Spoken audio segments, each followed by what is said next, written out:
A simple woman, wearing an old baseball cap, worn-out sneakers, and carrying a faded backpack, quietly walked into a luxury bank branch in the heart of Manhattan. Within minutes, she was suspected of being a fraudster, severely insulted, and even had the bank manager call the police to handle her. But what no one knew at that moment was that this woman was actually the most powerful figure at that bank. And what she did next will leave you stunned. Stay tuned until the end of the story, because this emotional and powerful turnaround will surely touch your heart. Amid the bustling and elegant surroundings of Manhattan's largest bank, a middle-aged black woman slowly walked in, immediately drawing attention, not for her noble appearance, but for her simplicity, which seemed strikingly out of place against everything around her. As she passed through the glass revolving door, the cool and luxurious atmosphere inside the bank seemed to contrast completely with her humble and modest appearance. A few employees near the door glanced at her warily, while other well-dressed customers couldn't hide their curiosity, even casting judgmental looks. Mary Collins paused for a moment, gently adjusting her cap to cover more of her face, then moved to take a number for herself. In her own quiet way, she slowly made her way to the waiting area, finding an empty seat to sit, calmly observing the space around her.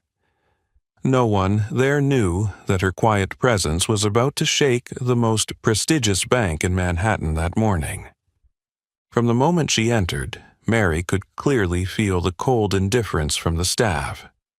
A few customers and bank employees looked at her with suspicion and discomfort, assuming that she didn't belong in such a luxurious place.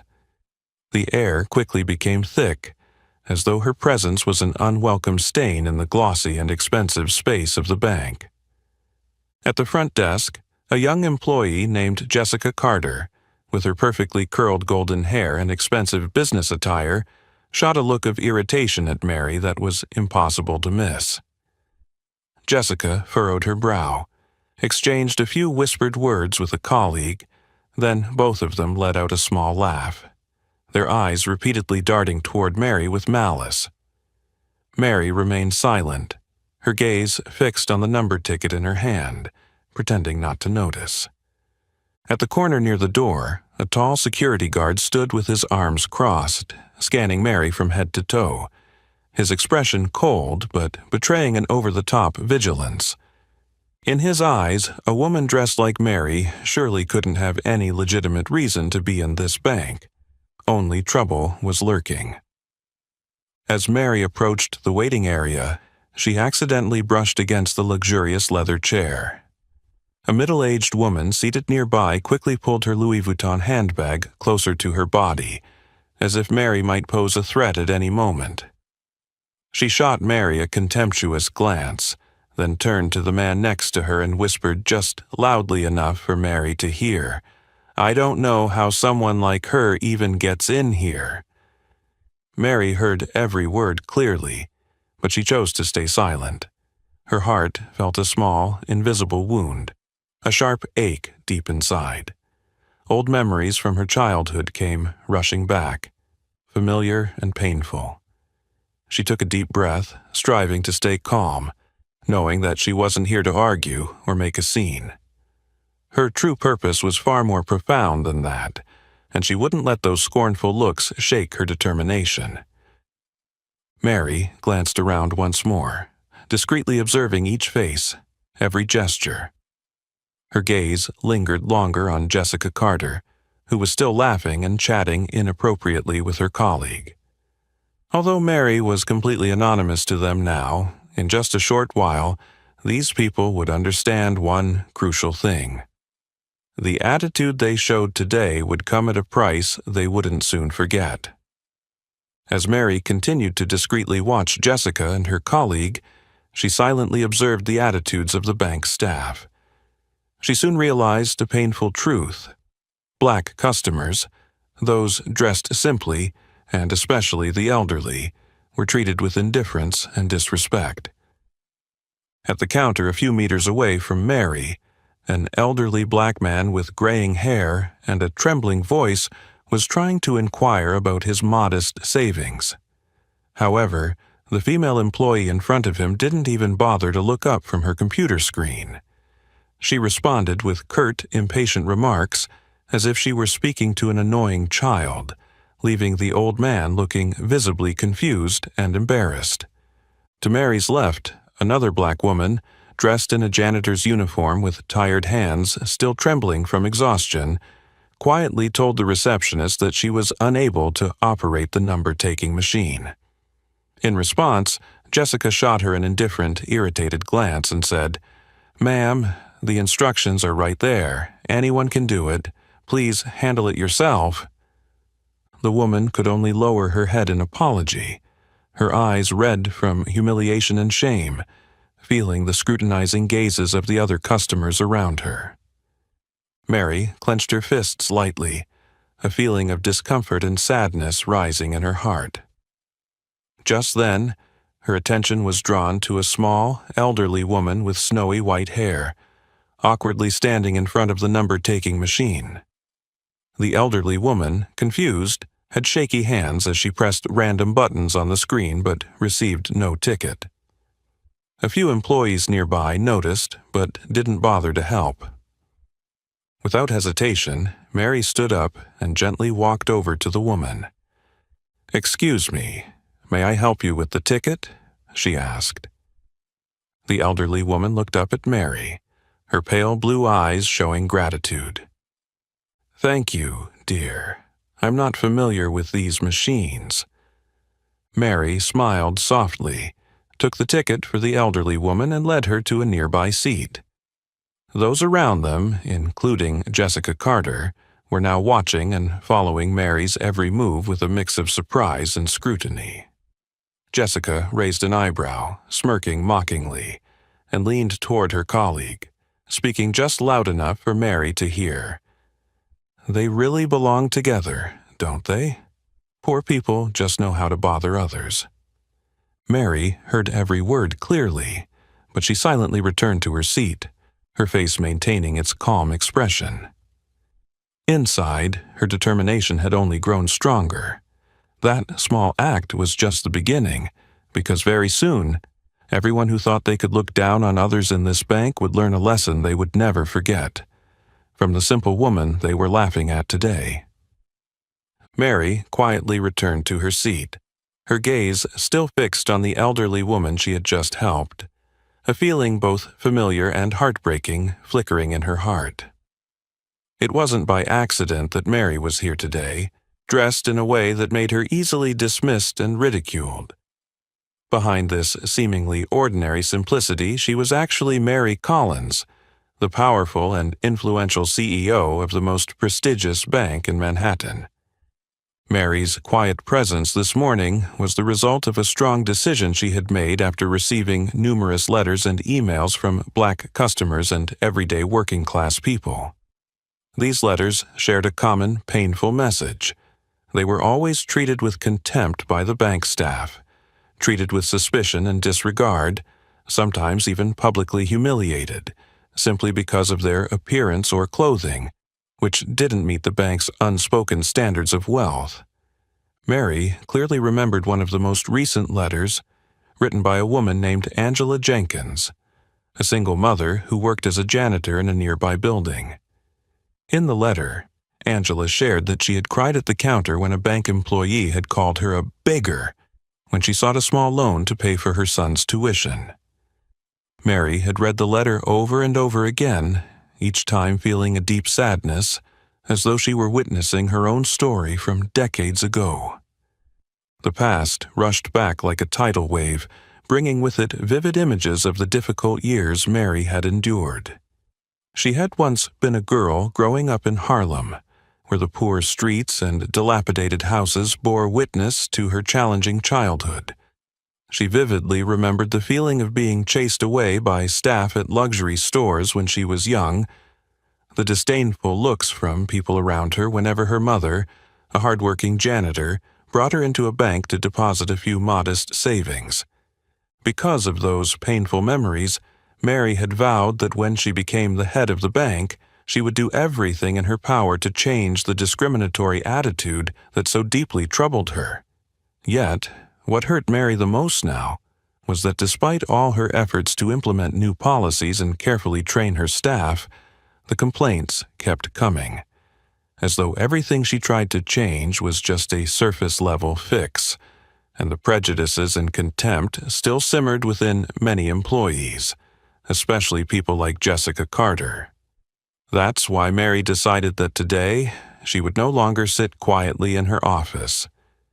Instead, she chose a different approach, disguising herself to truly experience the attitudes of the staff towards customers firsthand, so that she could witness with her own eyes who truly deserved their job and who was merely using their uniform to satisfy their own vanity and personal biases.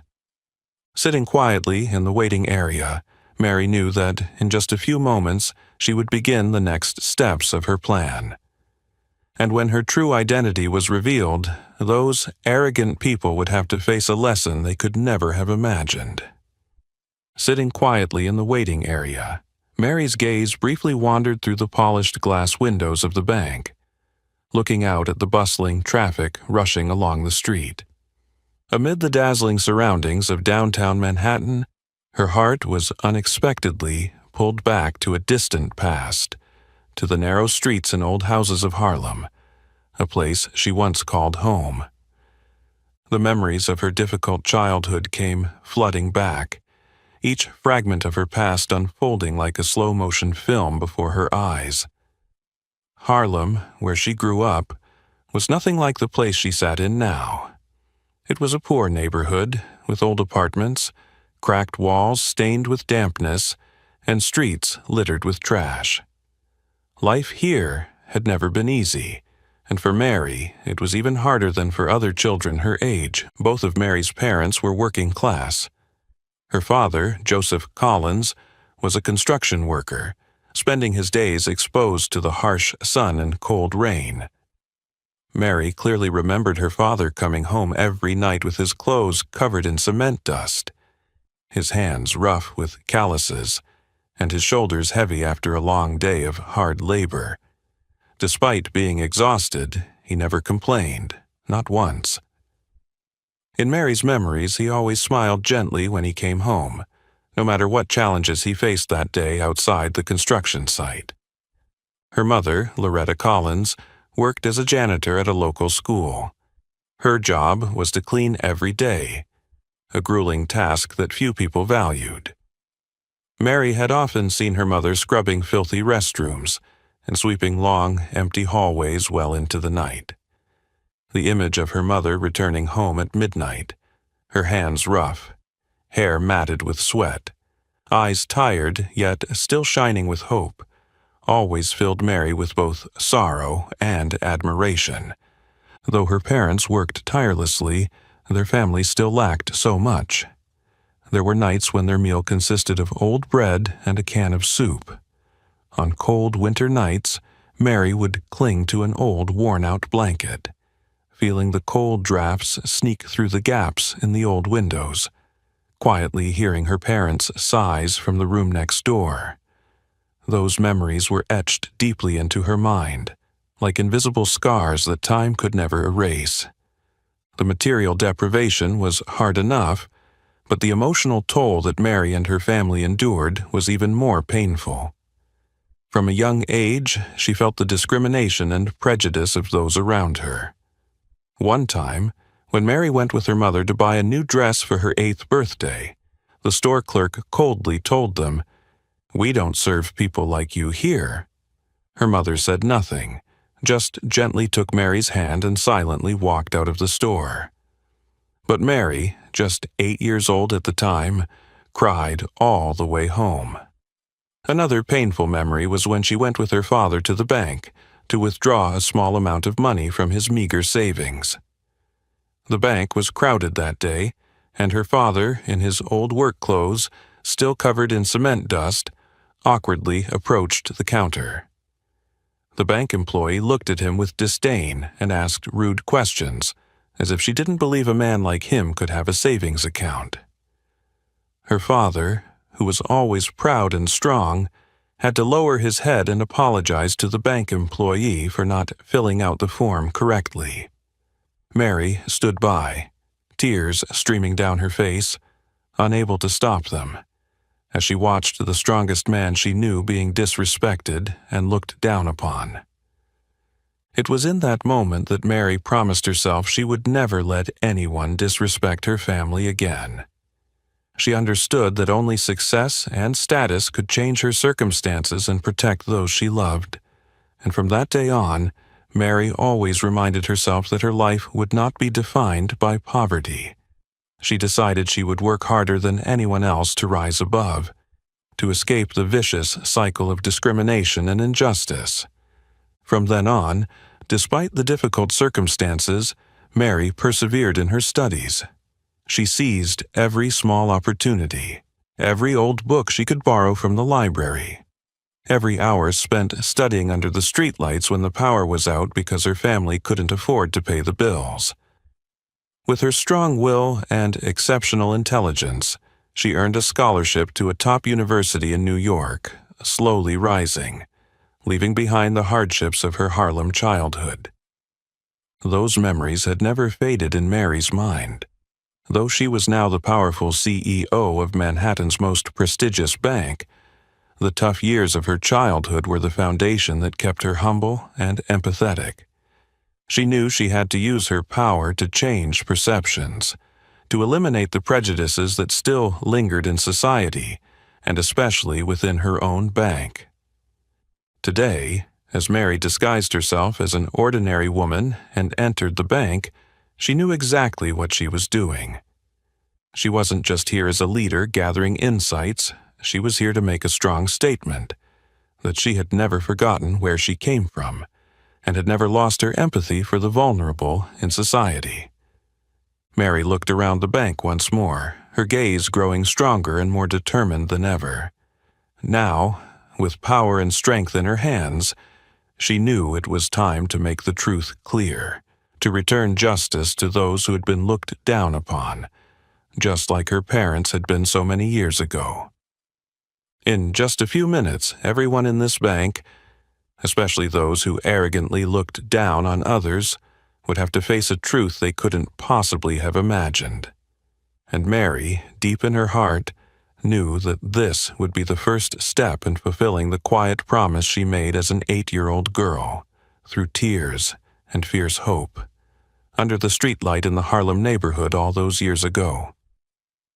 The painful memories of her childhood slowly faded in Mary's heart as the cold, impatient voice from the bank's counter rang out clearly through the intercom, calling the next number. Mary flinched slightly, glanced down at the ticket in her hand, and realized that it was her turn. Calmly, she stood up and made her way to the counter where the employee, Jessica Carter, sat, her expression full of arrogance, her eyes scanning the computer screen without bothering to look at the person in front of her. Jessica Carter was well known at this branch for her haughty attitude and her ability to judge customers by their appearance alone. With her glossy blonde hair styled in soft curls, alluring red lips, and a sparkling designer watch on her wrist, Jessica prided herself on her ability to read people. To her, a quick glance was enough to determine whether a customer deserved her time and attention. And clearly, the moment she saw the simple woman before her, Jessica immediately categorized Mary as someone not worthy of proper service. "Hello," Mary said politely, gently placing her ID and bank card on the glass counter in front of Jessica. "I would like to withdraw $72,000 from my personal account." Mary's voice was soft yet clear, just loud enough for Jessica and a few nearby customers to hear. Immediately, Jessica paused all her movements and looked up for the first time since Mary entered. Her eyes widened with suspicion. Her gaze quickly swept over Mary from head to toe, reassessing the shabby clothes, worn-out shoes, and the faded baseball cap. A half-smile appeared on Jessica's lips, one that carried both mockery and irritation, as if she believed she was being wasted on an unnecessary joke. "You want to withdraw? How much?" Jessica repeated, emphasizing each word as though she couldn't believe what she had just heard. $72,000, Mary calmly repeated. Jessica raised an eyebrow, her attitude shifting from annoyance to challenge. She took Mary's card and ID, her fingers touching the papers as if afraid of getting them dirty. Jessica began entering the information into the computer, occasionally glancing at Mary with suspicion, almost certain something was wrong. The screen in front of her displayed the account details, balance, and previous transactions. Jessica immediately frowned, her doubts growing clearer. It was impossible for a person who dressed so poorly, even shabby, to have an account holding such a large amount of money. To Jessica, this made no sense, and there had to be something wrong. "Sorry, ma'am, I need to verify the information."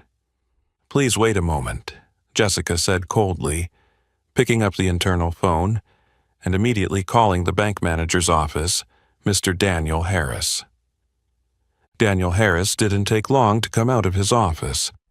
He appeared with his usual dignified demeanor, an expensive gray suit, a perfectly knotted dark red tie, carefully groomed graying hair, and an authoritative gaze that swept over the space.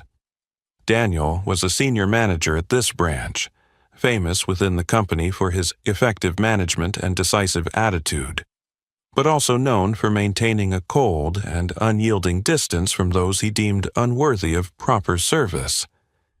"What's the issue, Jessica?" Daniel approached Jessica, his eyes immediately shifting to Mary, as sharp as if he were assessing an unexpected foreign object invading his perfect world. Jessica leaned toward Mary, her voice deliberately lowering to increase the seriousness of the situation. "This woman wants to withdraw a very large sum of money from her personal account, but I suspect she is not the actual account holder. The amount in her account is far too large to match her appearance and behavior." Upon hearing this, Daniel immediately turned his gaze to Mary with suspicion. His expression shifted from curiosity to mockery in an instant, as though he had already judged the situation.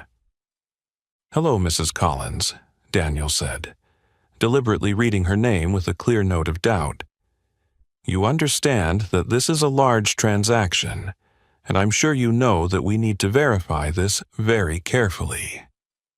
Mary remained calm, responding to Daniel softly, "I completely understand, and I'm happy to provide any documents you require." Daniel smirked, his attitude now openly dripping with contempt. He looked Mary up and down once again, then turned to Jessica, speaking quietly but clearly enough for Mary to hear. "You're doing the right thing, Jessica. Looks like she doesn't know how thorough we are here. Keep checking carefully. I suspect these documents could be fake." Mary remained silent, trying to suppress the feeling of hurt as she heard those public insults. On the outside, she maintained her composed and polite demeanor, but inside, anger and disappointment began to rise strongly. She was not surprised by what was happening, because this was the exact reason she was here today. Daniel turned and walked away, his face smug, as if he had just completed the important task of protecting the bank's reputation and safety from a potential fraudster.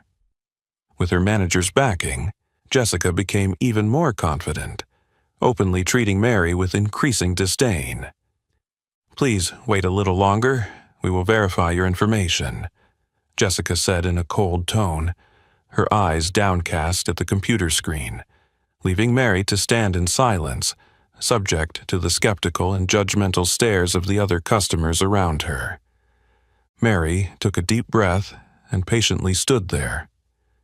But she knew very well that, in just a moment, the people who were looking at her with contempt and suspicion would have to face an entirely different truth. A truth that would not only make them reconsider their attitudes, but also teach them a deep lesson about humanity and the true value of respect.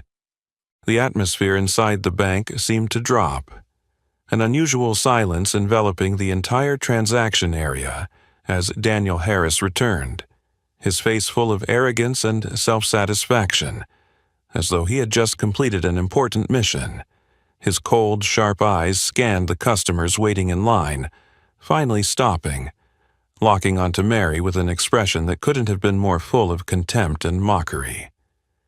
Daniel approached, the sound of his polished leather shoes echoing coldly on the luxurious marble floor, as though emphasizing the power and important position he held.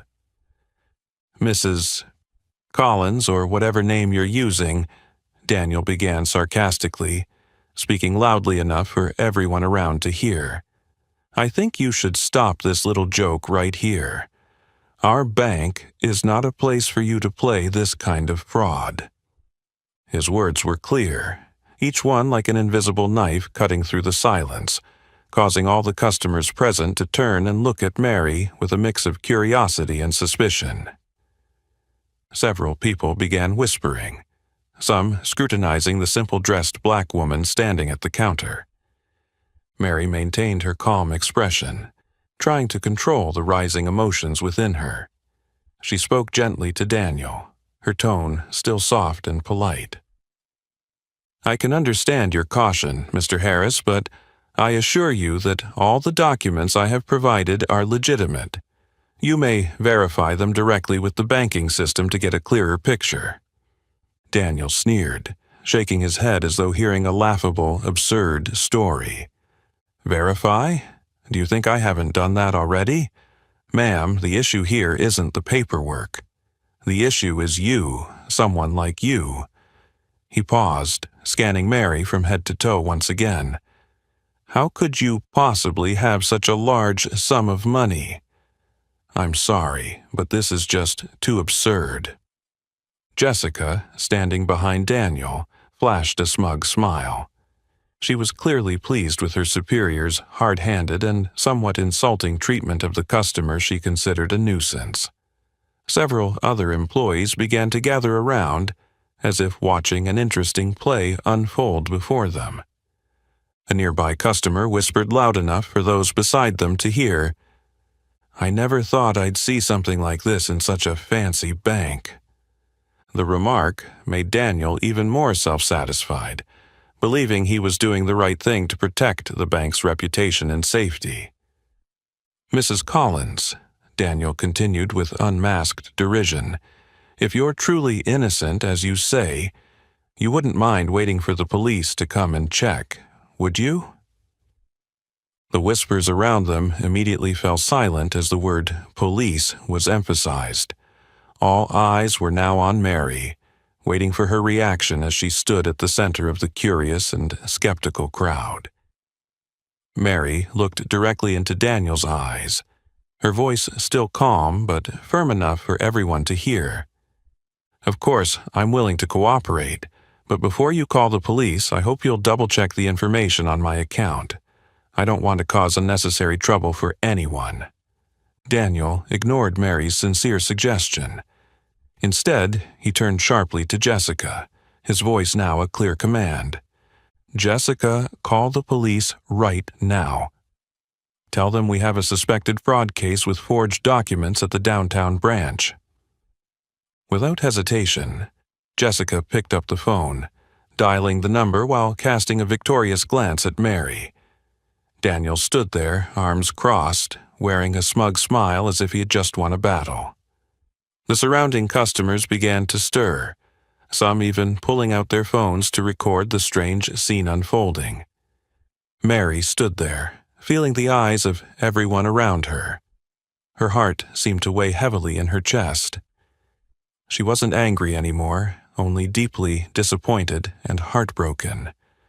The things she had endured in the past, the contempt, the prejudice, and the injustice, were now laid bare once again, but this time in the very place she had poured all her efforts into building and protecting.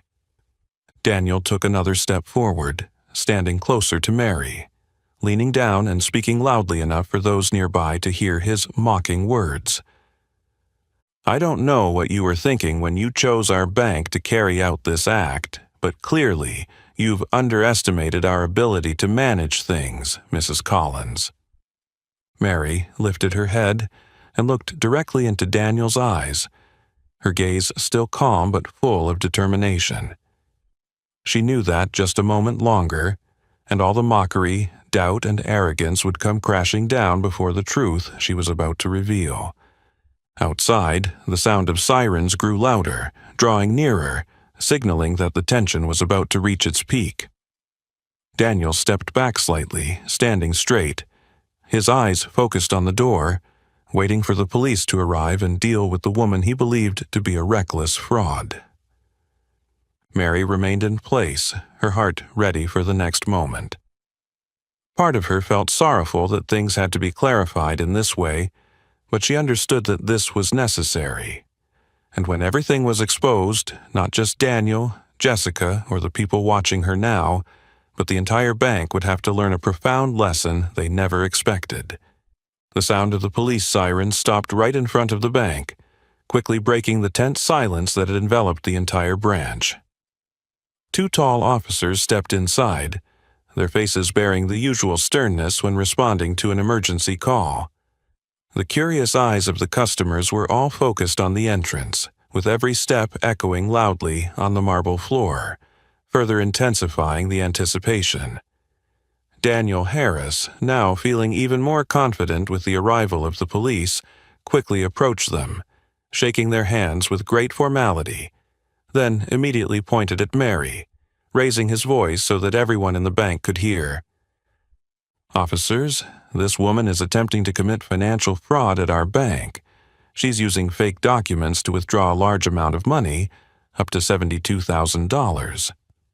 The accusation, firm and certain, rang out like a sharp knife, causing everyone present to turn and look at Mary with suspicious eyes. In that moment, Mary remained silent, not reacting aggressively, her face calm to the point of being almost incomprehensible to those around her. One of the officers approached Mary, his gaze both examining and stern. "Ma'am, we received a report that you are using fake documents to try and steal money from the bank. We need you to explain everything clearly, along with any identification you have." Mary did not appear frightened or angry. Calmly, she gently handed over her documents and bank card to the officer. As he carefully reviewed them, Daniel stood by, adding malicious remarks to stir up further suspicion. "I told you, it's absurd for someone like her to have such a large amount of money. Officers, please check thoroughly. I'm sure the documents are all fake. I've worked in this industry long enough to know." The second officer shot Daniel a thoughtful look, then returned to continue checking Mary's information in their internal system. Meanwhile, the atmosphere grew even more tense as a few customers began whispering openly. "I find it strange, too. How could someone like her be wealthy?" "Yeah, it's definitely a forgery. There are so many clever scammers nowadays." The whispers grew louder, cutting through Mary's outward calm, bringing up painful memories from her childhood that she was trying to suppress. Still, she didn't react strongly, because she knew that the truth would soon be revealed with just a little more time. The officer holding Mary's documents exchanged a few quiet words with his colleague before turning to Daniel, speaking calmly but decisively. "Mr. Harris, before we reach any conclusions, are you absolutely sure about the accusations you've made?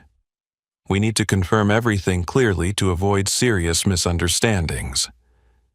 Daniel frowned slightly, his attitude becoming annoyed at being questioned. "Of course, I'm sure. As a senior bank manager, I've seen enough scams. She's dressed like that, and yet she wants to withdraw such a large amount. Clearly, she's trying to fraudulently take property. I just want to protect our bank and our customers."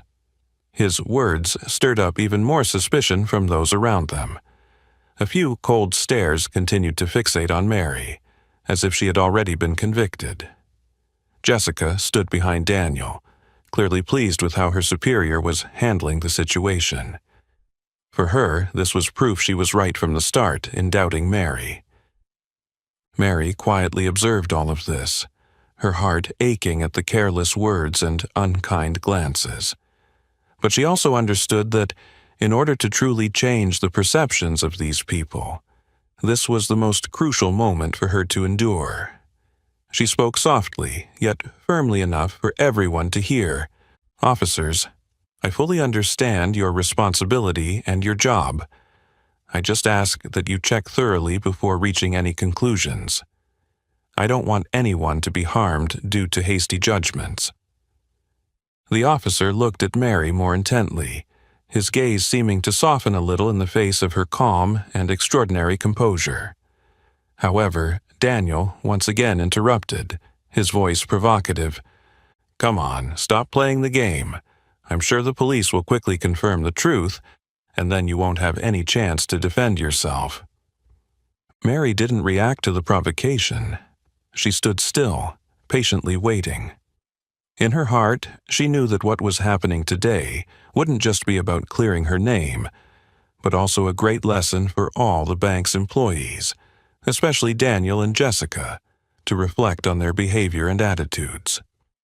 The atmosphere in the bank remained extremely tense, time seeming to slow down, with every second feeling long and heavy. All eyes were on Mary and the two officers, waiting for the truth to be revealed. But what Daniel didn't expect was that he was about to face a completely different truth, a truth that would make him regret every arrogant word and action he had taken today.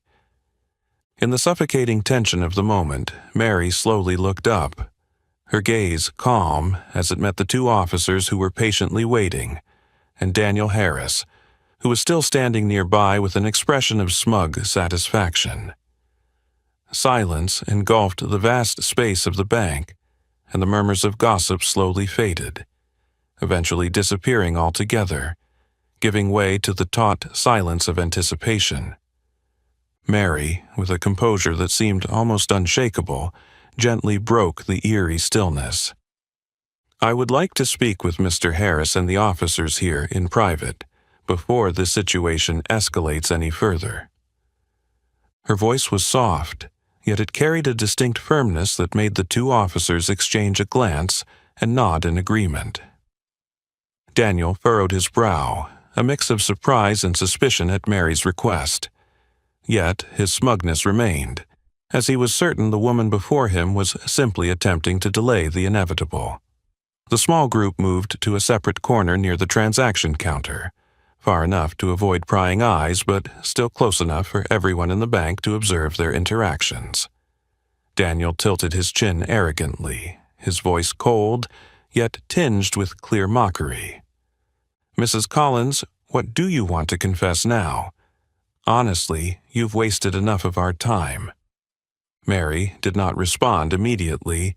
Instead, she reached into her coat pocket, retrieved her mobile phone, slowly unlocked the screen, and calmly said, "I don't need to confess anything, Mr. Harris, but I believe it's time for you and the officers here to know exactly who I am."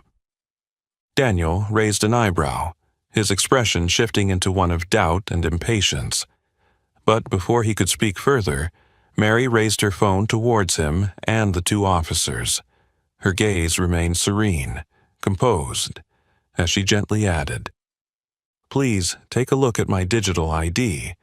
I believe this will clarify everything." The two officers stepped closer, attentively looking at the phone's screen. Daniel initially sneered, but then his curiosity got the better of him, and he glanced at the small screen. It only took a few seconds for his expression to change from disdain to shock, then to complete stillness in astonishment. The phone's screen clearly displayed the name, title, and official logo of the bank. Mary Collins, Chief Executive Officer, Manhattan Trust Bank, New York. The atmosphere seemed to freeze in that moment. Daniel's face turned pale, his eyes wide with shock, his mouth slightly agape but unable to speak. All the arrogance and self-satisfaction he had shown earlier evaporated entirely, replaced by utter panic and confusion. The two officers exchanged a look, their expressions filled with amazement. One of the older officers quietly spoke, breaking the heavy silence. Mrs. Collins, is this ID real? Mary gently nodded, her face still maintaining an astonishing calm. Yes, I am the CEO of this bank, and I am here today for a covert review to verify reports about discriminatory behavior from the bank's staff toward customers. Her soft yet decisive words struck like thunder in the still air. Though she had kept her voice quiet, those nearby still heard every word clearly. A wave of murmurs quickly spread through the bank. All eyes now focused on Daniel, who was standing there like a statue, unable to believe what he had just heard. From the transaction counter, Jessica also froze, her face shifting from triumph to pale fear. Her colleagues, who had previously looked at Mary with scrutiny, now lowered their heads, avoiding each other's gazes, their faces marked by shame and anxiety. Daniel tried to regain his composure, his voice trembling and completely lacking the confidence he once had. Mrs. Collins, I didn't know. I was just trying to protect the bank from fraud. Mary looked at Daniel with a stern yet composed expression. Mr. Harris, the issue isn't whether you're trying to protect the bank. The issue is your discriminatory attitude and your lack of respect toward customers. You hastily judged me based on my appearance without properly verifying the real information. At this, Daniel lost all his initial arrogance, now fumbling like a child caught in a mistake. Mrs. Collins, I truly apologize. I never thought. Mary gently interrupted him, her voice still calm but strong enough for him to understand the seriousness of the situation. I think you need to understand one thing. Every customer who steps into our bank deserves the same respect, regardless of their appearance, clothing, or skin color. This is a core value that our bank is committed to upholding, and clearly you have severely violated this principle. The two officers, now fully aware of the situation, stepped back slightly, their expressions showing a subtle apology to Mary. But Daniel remained there, still stunned and full of confusion. Across the bank, whispers grew louder, all eyes now on Mary with admiration and respect. Just moments ago, she had been the target of suspicious and contemptuous looks. But now, with the truth revealed, her position had completely shifted, and the one who stood before the crowd's derision and judgment was none other than Daniel Harris. Mary gently placed her phone back in her pocket, knowing that this was just the beginning of the profound change she intended to bring to this bank. And she also knew that the lesson learned today would not be easily forgotten by anyone who had witnessed it. The two officers immediately turned to Mary, their expressions becoming serious and respectful. The older officer gave a slight nod, his voice lowering in sincere apology. Mrs. Collins, we are truly sorry for the misunderstanding. Please understand we were simply doing our duty when we received the alarm call from the bank. Mary smiled gently, her face still calm, showing no anger or reproach. I completely understand you are just doing your job. Thank you for responding quickly and handling this professionally. The two officers relaxed, quickly withdrawing as they exited the bank under the gaze of dozens of curious eyes. The atmosphere inside the bank shifted dramatically. From doubt and criticism towards Mary, it now turned into astonishment, admiration, and some embarrassment over their own previous actions. As soon as the officers disappeared from view, Daniel Harris quickly moved toward Mary, his face no longer exuding the confidence or arrogance it once did. Instead, Daniel looked awkward, his face dazed and filled with fear, his hands fidgeting together nervously. Mrs. Collins, Daniel began, his voice trembling, his eyes trying to avoid the stern gaze of the woman standing before him. I really didn't know. I didn't know you were the CEO of the bank. If I had known, I would never have. Mary slowly raised her hand, signaling Daniel to stop. She looked him straight in the eyes, her gaze sharp, yet still maintaining its inherent calm. "Mr. Harris, the issue isn't whether you knew who I was or not.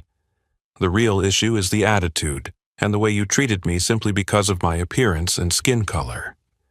That is unacceptable anywhere, especially in a large bank that I have poured my heart into building." Daniel tried to explain, his voice becoming even more confused and disjointed. "That's not it. I was just trying to protect the bank from potential risks. You know, there are so many cases of fraud nowadays. Honestly, I didn't mean to discriminate or look down on anyone. It's just, with the way you were dressed and wanting to withdraw such a large sum, I couldn't help but be suspicious." The words Daniel spoke only further exposed the deeply ingrained racial biases he held.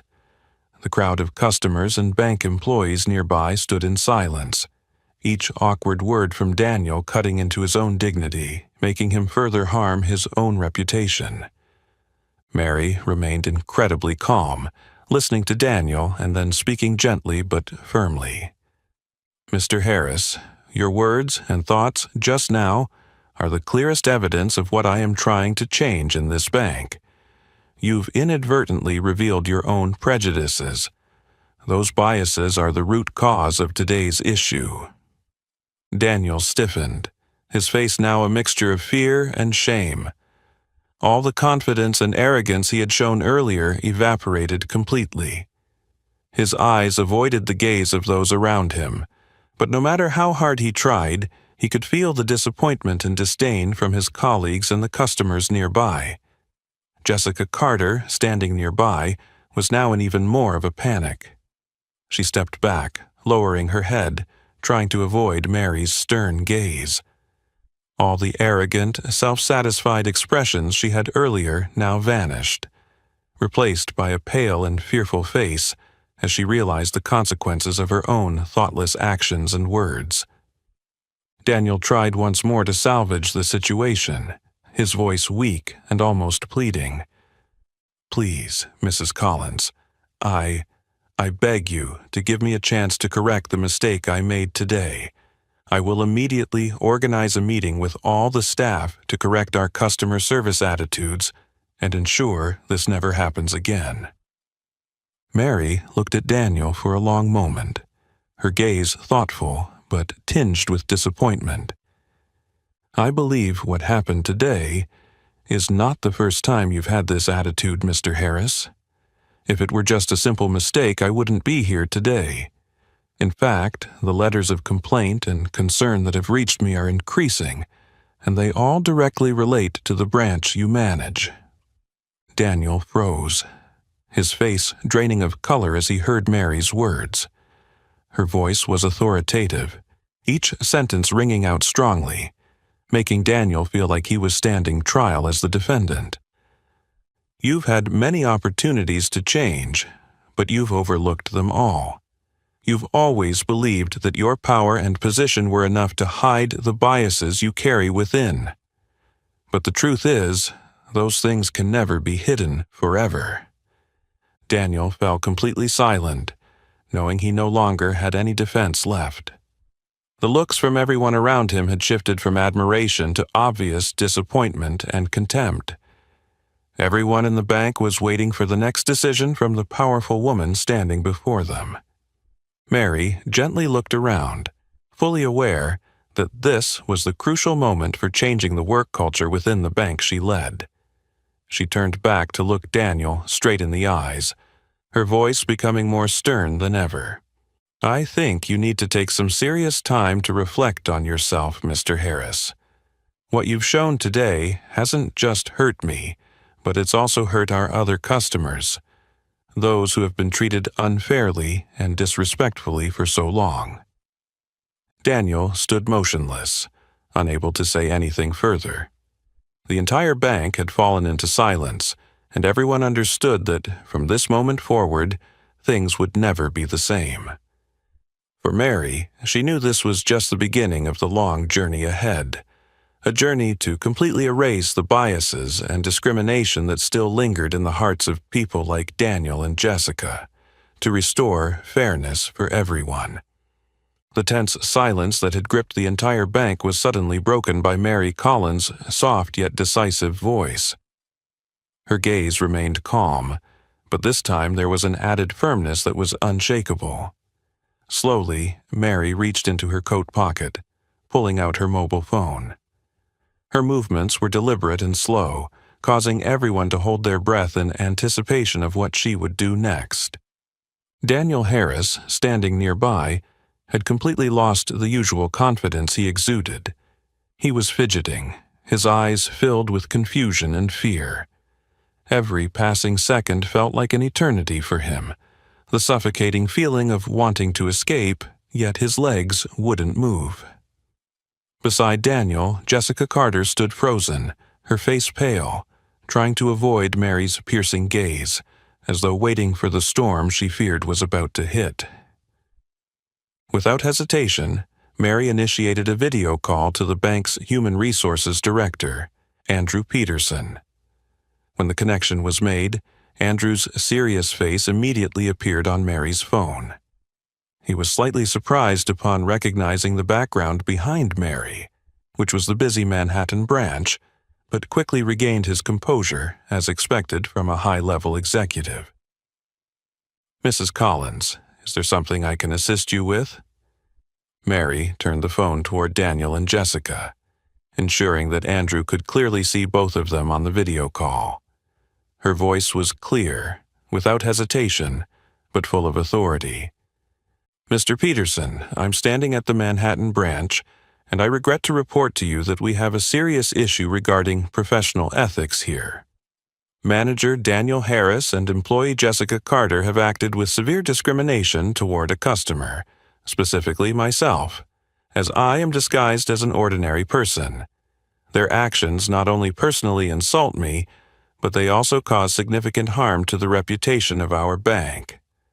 Mary's clear and firm words caused a sudden hush among everyone witnessing this. Daniel felt his heart tighten. Every chance he had to salvage the situation evaporated with her clear accusations.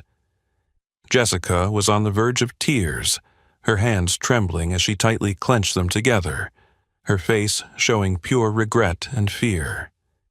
Andrew Peterson, known for his strictness and directness in his work, quietly listened to Mary's report, his expression growing even more serious. "Mrs. Collins, I fully understand the severity of this issue.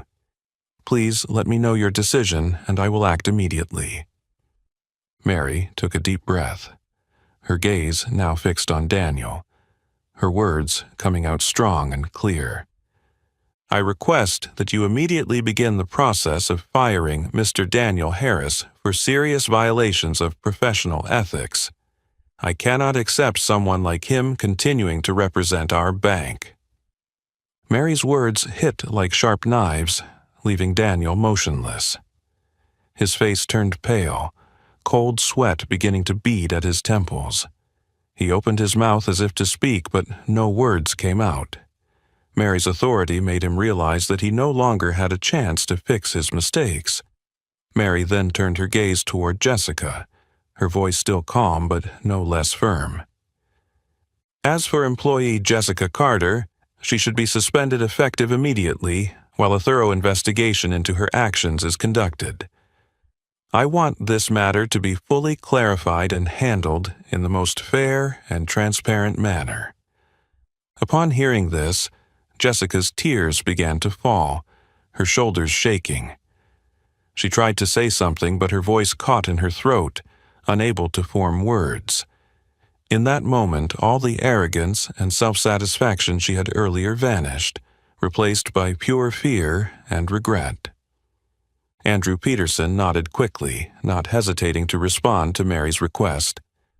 "I understand and will implement this immediately, Mrs. Collins. I will also arrange for someone to replace Mr. Harris at the branch to ensure no disruption in work." The call ended in the tense silence of the entire bank. Daniel Harris stood still, his head lowered, not daring to face the eyes of anyone around him. Those who had once admired and respected him now looked at him with pity or reproach. Jessica remained frozen, her face pale, unable to comprehend that a single moment of error had cost her everything. Mary slowly put her phone back in her pocket, looking around at everyone present. Her voice rang out gently but powerfully, a statement that could not be misunderstood. What happened here today is the clearest proof of how prejudice and discrimination can destroy the reputation and careers of those involved. I hope everyone here understands this lesson, and I will never tolerate such behavior happening again in this bank. Her words echoed in the silent space, causing every employee and customer present to feel the weight of the authority of the woman standing before them. Everyone realized that from this moment on, everything in the bank would have to change completely, and there would be no room for prejudice or unfair actions. For Mary, the decision she had just made wasn't simply a punishment for Daniel and Jessica. It was a powerful statement to the entire bank.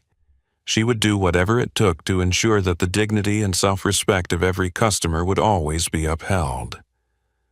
And today, the first step in that long journey had officially begun. As soon as Mary placed her phone back in her coat pocket, she gently took a deep breath, her eyes slowly scanning the faces of everyone who was watching her intently in the bank. From the employees who stood still, stunned by the revelation, to the customers who looked at her with admiration and sympathy, all eyes were on the woman who had just made a powerful decision. Mary took a step forward, standing gently in the center of the large space of the bank, where everyone could see her clearly. Under the warm light of the luxurious crystal chandeliers, she was no longer just a simple woman who had been doubted, but a living embodiment of fairness, power, and compassion. Her voice rang out softly but with authority, like a fresh, powerful breeze, strong enough to reach the deepest corners of the hearts of those present. "I want everyone here to understand this clearly," Mary spoke, her words spreading through the vast space, each one resonating with strength and clarity. "Our bank is not just a place for financial transactions. It is a place where trust and respect are placed. And most importantly, every customer who walks through these doors, no matter who they are, what they look like, the color of their skin, or the way they dress, deserves to be treated with the utmost respect from all of you." She paused for a moment, allowing each word to sink into the minds of those around her. The silence now shifted into a new state, one of deep respect and full attention. No one dared to look away from the powerful woman standing in the middle of the room. They understood that this was not just an ordinary declaration, but a profound change in the philosophy and core values of the bank. Mary's gaze softened slightly, but her resolve remained firm as she continued, her voice gentle but unyielding. "From now on, every customer who walks through this door must be treated as if they are the most valuable customer. None of them should ever be looked down upon because of their appearance, skin color, or clothing. If any of you feel that you cannot uphold this standard, I suggest you leave the bank immediately, because we will no longer tolerate any form of discrimination." Mary's gaze swept across the employees who were standing in silence. The young employee at the corner of the counter, who had often been looked down upon by Jessica due to her humble background, now looked at Mary with eyes full of gratitude and emotion. The other employees, who may not have previously realized the harm their actions caused, now lowered their heads, silently understanding the heavy responsibility they needed to bear from that moment onward. Daniel Harris, still standing frozen, felt each of Mary's words as if they were suffocating his heart. For years, he had believed that his power and status were enough to overshadow any disrespectful actions toward others. But now, he realized that this blind arrogance had led him to a more painful outcome than he could ever have imagined. Jessica Carter, still standing next to him, had tears streaming down her face.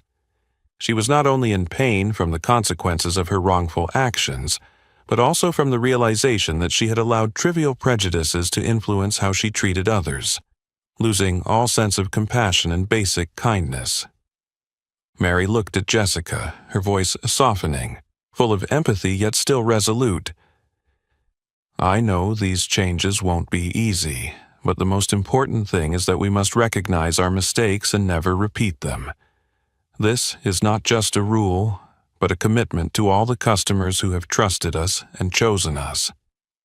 The first hesitant applause began, growing quickly into a strong and unified round of applause. Customers, employees, everyone present was moved by Mary's sincere and profound words. To them, she was not just a powerful leader, but a living symbol of compassion and fairness, something they had longed to see for so long. Mary stood still, silently accepting the heartfelt response. She knew that this was not just a small victory for her, but a great victory for everyone who had suffered from societal prejudices. She remembered her mother, the poor janitor from Harlem, and her father, a hard-working construction worker, who had always taught her that the value of a person should never be measured by their appearance, skin color, or wealth. It was those memories of her parents and her humble childhood that gave Mary the strength to persevere in doing what was right, no matter the obstacles. And now, standing in the vastness of this bank, she felt an unusual sense of peace, as though she had just completed a sacred mission she had been striving toward her whole life. As the applause began to fade, Mary spoke once more, concluding her speech with a powerful and hopeful message. "I believe that from today onward, our bank will be a place where every customer is welcomed, respected, and treated fairly. This is not just my commitment, but all of yours. I hope you will join me in fulfilling this, not just for the bank, but for each one of us." Mary's words echoed with strength and persuasion, making everyone in the bank feel the weight of their responsibility. Everyone understood that from this moment on, they would not only change how they treated customers, but they would also need to change themselves to become better and more just individuals. And for Mary, this was not just a strong message she wanted to send. It was the beginning of a hopeful journey toward long-lasting and profound change, both in the hearts of individuals and in society. As the warm applause in the bank slowly subsided, Mary quietly glanced around one last time, as if she wanted to commit every face, every expression before her to memory. She understood that what had just transpired today was not merely a surprise inspection, but a crucial turning point, a beginning of a new journey where respect, equality, and compassion would become the core values that would guide everyone forward.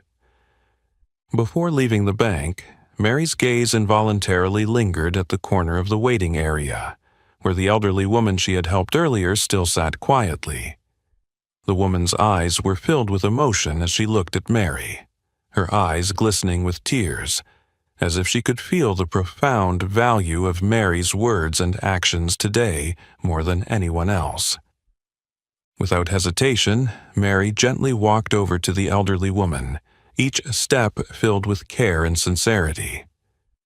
When she stopped in front of the woman, the elderly woman immediately stood up, her aged hands trembling as she reached out to warmly and gratefully take Mary's hand. Her voice, trembling but full of emotion, was soft yet clear enough for those standing nearby to hear. "If everyone in power were as kind and understanding as you, the world would be a much better place." Those simple but sincere words made Mary's heart tighten just a little. She gazed deeply into the elderly woman's kind eyes, now marked by age, and gently tightened her grip on her hand. Her voice also trembled with emotion, but it was crystal clear and sincere as she replied, "We just need to do our part well, and the world will surely get better, little by little." The people standing nearby, both bank employees and customers, felt their hearts stir with every word. A few customers who had previously maintained a skeptical or indifferent attitude now felt a strong surge of emotion rising within them. The bank employees, especially the younger ones, looked at Mary with deep respect and admiration. They suddenly understood that the greatest strength of power lies not in domination or punishment, but in empathy, sharing, and the ability to create positive change for those around us. Meanwhile, from a distance, Daniel Harris quietly watched this deeply emotional moment. His face had turned pale, his eyes as if awakening from a long dream in which he had always believed his power was unlimited. The biases, arrogance, and contempt for others now appeared clearly in his mind like a sharp mirror, reflecting all the wrongs he had caused. Jessica Carter, standing nearby, also quietly wiped away the tears of regret. She looked at Mary and the elderly woman standing together, and for the first time in her life, Jessica deeply realized that she had lost sight of the most fundamental human values. She understood that her discriminatory actions had not only hurt others, but had also distorted the best qualities within herself. Mary gently continued to engage with the elderly woman, asking a few more questions, offering care and encouragement with all the sincerity in her heart. Before leaving, Mary carefully handed the elderly woman her personal business card, her voice gentle but clear. "Here is my contact information. If you ever face any difficulties in the future, please don't hesitate to reach out directly to me. I will always be happy to help." The elderly woman clutched the business card as if it were the most precious gift she had ever received.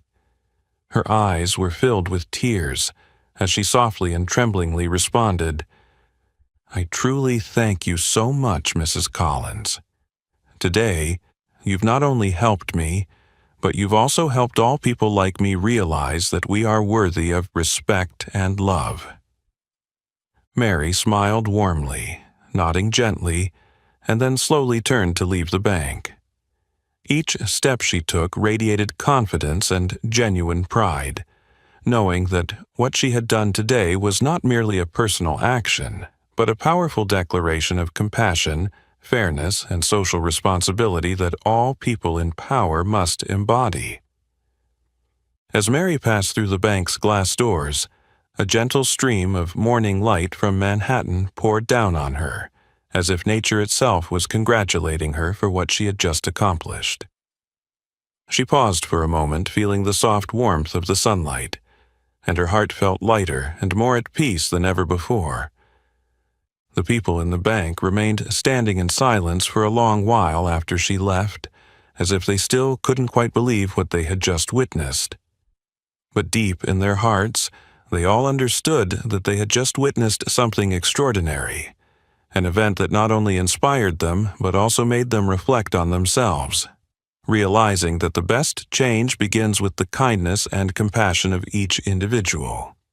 As for Mary, she left the bank with a sense of peace in her heart, knowing that today she had completed an important mission, not just for herself, but for all those who had suffered from prejudice and injustice in this society.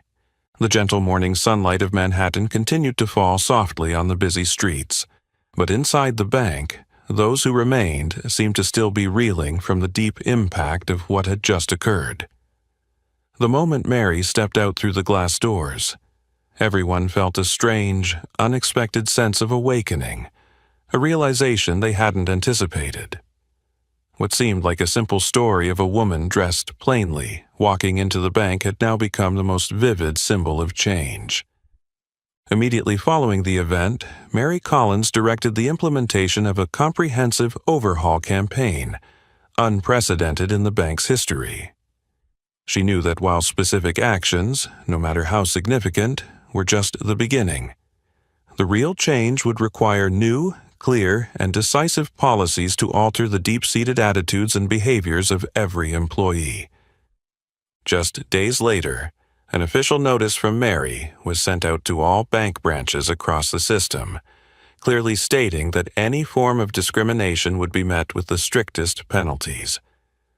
At the same time, she launched a series of in-depth training sessions on professional ethics, social equality, and customer respect skills, featuring top experts in human resources management and corporate culture. These training sessions were not only for new employees but also mandatory for senior leadership. Even those who had held important positions for years, like Daniel Harris, who despite being fired, served as a stark reminder of the consequences of arrogance and prejudice, became a living example for everyone to learn from and reflect upon. As for Jessica Carter, after her suspension, she requested to participate in these training programs. She didn't just want to make amends, she truly wanted to understand the value of respect, compassion, and the impact of the unconscious biases she had never before recognized. Through each training session, Jessica transformed from a proud, dismissive employee to one who was more open, willing to listen, and more understanding. For her, that painful event became a crucial turning point that helped her rediscover her own values. As for Mary, she publicly declared that she would continue to disguise herself and visit other branches throughout the entire banking system, ensuring that the message and change wouldn't just stay on paper, but would truly manifest in the everyday reality of the bank's operations. This declaration quickly spread throughout the bank, not only earning her absolute admiration, but also serving as a stark warning to anyone who still held onto outdated discriminatory views. Stories of the events at the Manhattan branch quickly became a widely discussed topic on social media and in the press. What Mary Collins had accomplished not only made a huge impact in the banking community, but also became an inspirational lesson in humility, compassion, and the determination to fight societal prejudices. Many schools, community organizations, and businesses began using this story as an example in their educational programs, emphasizing that respect and equality cannot be easily overlooked. Mary Collins' name became a powerful symbol, not only of a powerful CEO, but also of a truly empathetic person who used her position to create positive changes within her community. Meanwhile, Daniel Harris, after leaving the bank, withdrew completely from public life. He spent a long time reflecting on his mistakes. The events of that day became an obsession for him, but also a valuable lesson that forced him to confront himself honestly, realizing that biases and arrogance could easily destroy everything he had built. Months later, Daniel publicly spoke out, offering a heartfelt apology to Mary and all the customers he had hurt. In his emotionally charged speech, he said sincerely and decisively, "I've lived too long in my own blindness and arrogance, forgetting that the true value of a person is never based on their skin color or appearance. I hope that my serious mistake will serve as a strong reminder to those who still carry the biases I once did." Daniel's speech contributed significantly to spreading Mary's message, helping others realize that anyone can make mistakes, but the most important thing is to acknowledge those mistakes, make amends, and commit to change from deep within. Mary continued to lead the bank with a new vision, always focusing on fairness, respect, and compassion. Under her leadership, the bank quickly became one of the leading organizations in social responsibility, inspiring other businesses to follow suit. As the story of Mary Collins spread beyond the boundaries of the bank, many people shared their deep feelings about the event. Some customers wrote letters to thank Mary, sharing how, for the first time, they felt truly respected when they stepped into the bank. These stories became more and more frequent, genuine and moving, helping Mary feel more than ever the profound meaning of what she had done. For Mary, that event was not just a personal victory, but also a symbol of a greater change in society. It reminded her that sometimes it is courage, compassion, and belief in the right values that can move hearts and bring about change. Mary knew that this journey would never stop here, but she also understood that as long as everyone was willing to do their part, the world would certainly become a better place. Just as she had said that day to the elderly woman at the bank. And to her, that was the deepest message, the true value of life, and the mission she would continue to pursue throughout her life. The story of Mary Collins is not only a profound lesson about compassion and fairness, but also a reminder that the true value of a person is never measured by their appearance or social status, but by their heart and actions. And what about you? Have you ever witnessed or experienced a similar situation? Please share your story in the comments below so we can spread these positive and inspiring messages together. And don't forget to like the video, share this story with many people, and subscribe to the channel so you don't miss out on the meaningful content ahead. We believe that every share and every story told helps make the world a better place, little by little. Thank you for being with us and listening. See you in the next stories.